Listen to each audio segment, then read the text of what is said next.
Hello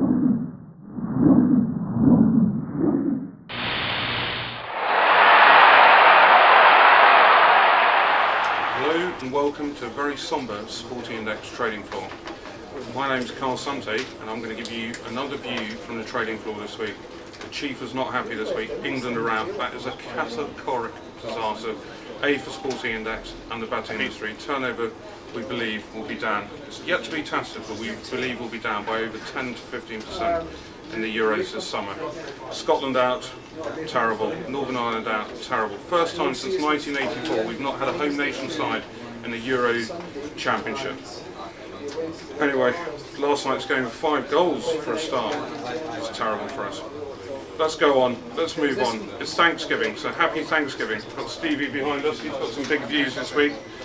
We've seen a lot of money for Green Bay today. We were 2-4, we're now up to 2-5. We had a £2 a point bar of Green Bay at 5. Money that Stevie wasn't too happy to lay, so he's moved it on, moved the price up to 3-5. And don't be concerned if that price goes up to 3-6 for the off. The team very much in form.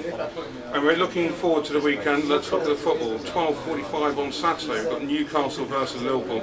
A game that has caused much consternation in spread betting offices in the past, particularly in Sporting Index ones. We've had a couple of 4-3ers, and we really don't want those again because we've had a 25 grand goal bar of total goals there at 2.5. We've moved those up to 2.4, 2.6. I think these games out of the last 24 actually do average over 3, but anyway, different situation, different Liverpool team. We're probably going to Newcastle looking for maybe a 1-0 or a 2-0, sneak the victory, but not to concede.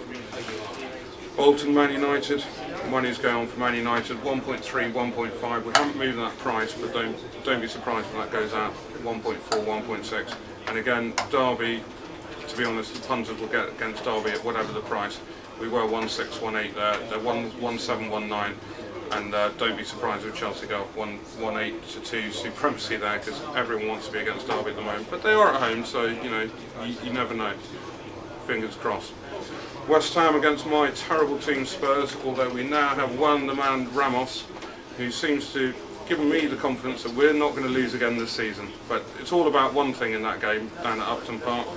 Bookings. We've seen a lot of money on the bookings there. 44, 48. We've had to move them up to 46.50, and they're probably a one-way market. Last season, both games made up 70.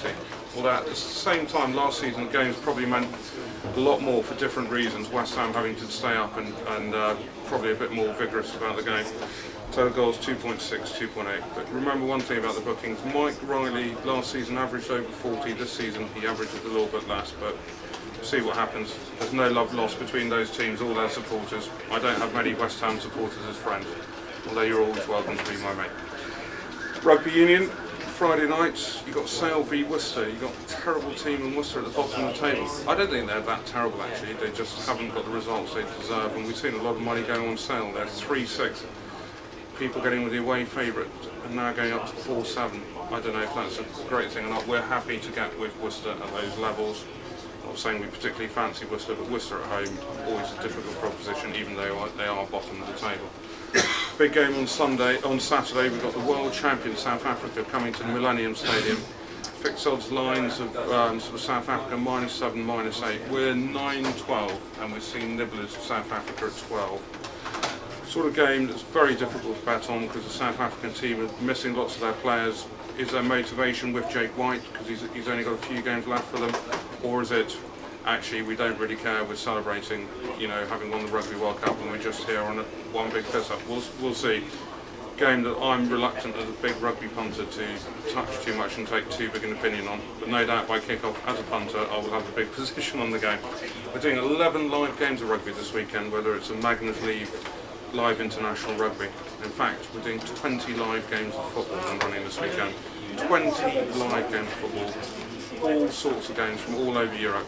A wonderful service by our football team. Cricket, today we've got the test match on Thursday between India and Pakistan, the first test. We've seen a lot of buyers of Pakistan run, so we're quite happy with that, and Pakistan 210 for 8 overnight, we're very, very happy with that. We've already gone down the price for India runs 350, 370. Looks like a tricky track, but 350, 370 is probably the right price. Already tomorrow's, which is Friday's 2020 game between South Africa and New Zealand. South Africa destroyed New Zealand in the Test history. We've already seen a lot of business on South Africa. They were 10-18, we're now going 12-20, and the business is probably going that way because of the Test series. I would categorically ignore Test form or anything like that when it comes to 2020 cricket, but the punters are going that way, and we've had a £600 a point bar over South Africa 18. 2020 games, as we all know, are very toss dependent. Anyway, lots of other sport on this weekend. As you know, lots of NFL, obviously this evening with Stevie providing service late into the early hours of Friday, as he will be doing on Sunday, where there are a lot less games to punt on, but we will be covering all those live games early into Monday morning. There's darts to bet on, there's golf to bet on. Wherever you're punting this weekend, I hope it's with Sporting Index, and goodbye from the Chief this week.